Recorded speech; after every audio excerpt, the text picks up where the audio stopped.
A small parrot built a nest on top of an old abandoned telephone pole. There she laid her eggs, and within a few days, tiny chicks hatched from them. The three of them were living quite happily in their little world.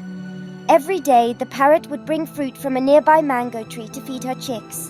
One day, while she was out gathering food, workers from the electricity office suddenly arrived and removed the old pole. When the parrot returned, she found that the pole was gone, her nest was gone, and her chicks were missing too. She searched frantically but found nothing. At last, she flew to a branch of the mango tree and sat there silently. A few days later, a truck arrived to install a new pole.